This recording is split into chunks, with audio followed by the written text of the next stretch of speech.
An emphasis on arms control and diplomacy when it comes to nuclear, chemical, and cyber warfare. Creating a national strategy for artificial intelligence and protecting digital privacy are among the priorities coming from John Delaney that you don't hear a lot about from politicians of either party. U.S. foreign policy has struggled for decades in the Middle East. The country is considering strategies to withdraw troops from Iraq and Syria. In fact, Syrian troop withdrawal is already underway. The president pulled out of the Iran nuclear deal. How would you approach this region? Well, I know we can't get all that in like a minute, but yeah. Yeah, so I supported the Iran nuclear deal. It wasn't a perfect deal, but I thought it was a very positive step to denuclearize Iran.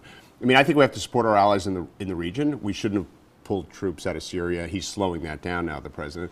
I generally, from a foreign policy perspective, believe in the post-World War II U.S. model of foreign policy, which is engaging economically, diplomatically, having a strong military presence, nurturing our allies, and trying to do things around the world to make the world more secure, more peaceful, and more prosperous. I think that's in the interest of the United States of America. You talk about cyber warfare too. How do you handle It's a huge thing. I mean, look at, I've called for a national artificial intelligence strategy, technological innovation and automation. That's part of your cyber warfare strategy? Absolutely, well, it's part of it, right? So if you think about the technology strategy that this country needs, it needs an economic one, it needs to focus on the future of work, it needs to focus on our security risks. China and Russia, in many ways, have invested more heavily as a percentage of their defense dollars in cyber than we have. And then we need a digital privacy strategy for our citizens. So we need a comprehensive artificial intelligence and technology strategy developed by the government, the private sector, and the nonprofit sector. When we talk about artificial, when you think about it, we think of, is it because it's a reaction to the fears we see in the Terminator movies or that kind of thing?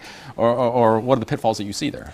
Well, there's so many things. I mean, pretty soon when you look at your device and you see a video that you like and you smile, it will know that you smiled, it'll know what you saw that you liked, and it'll instantaneously develop a message and send it to you to try to convince you to buy something or to vote a certain way, right? So this is where this is going, right? Pretty soon these technologies will be able to take my face, your voice, my voice, and impose it on completely fictitious scenes that'll look completely real. So this is relating to this is highly disruptive to political stability in this country. We're seeing this obviously online on the internet, so they're talking, this even relates to, I guess, data protection as Absolutely. well. And we've seen what the European Union is doing. The big issue is who owns the data. The European Union passed a law that says individuals own their own data, not the companies. The companies there can now be fined millions of dollars for each violation. Yes. So who do you say owns personal data? Would you duplicate the tough stance that the European Union is taking? I come down where California just did.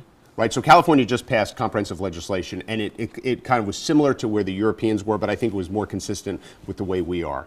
This is an issue I've spent a lot of time on. My wife's actually one of the leading experts in the country on this issue. This is an incredibly important. Who owns the data? The consumer owns the data. Now, you may consent to have the company use it. But you opt in like they're doing in Europe? Well, yeah, it's effectively an opt-in strategy, and it's got to be done in a way that it's not overly cumbersome, et cetera, et cetera. But yeah, it's your data. And people are using that against us in many ways, right? In what way? Well, like you said, the targeting. Oh, that's right. Yeah. Yeah, I mean, I just think this stuff has happened so fast. Here's an example. If I take one of my political commercials and put on your television, I have to disclose who paid for it. If I put on social media, I don't. Think about that simple thing that we haven't done. That shows you how far behind we are. And so we've got to address that. Congressman John Delaney, thanks for the conversation. We can't get to everything here. Good luck with the campaign. Great. That brings us to our question of the week. What do you think should be done to protect your digital information in this online world? Send your answer by email to fortherecord@whbf.com or respond to this post on Facebook at the Local 4 News WHBF TV page or on my page.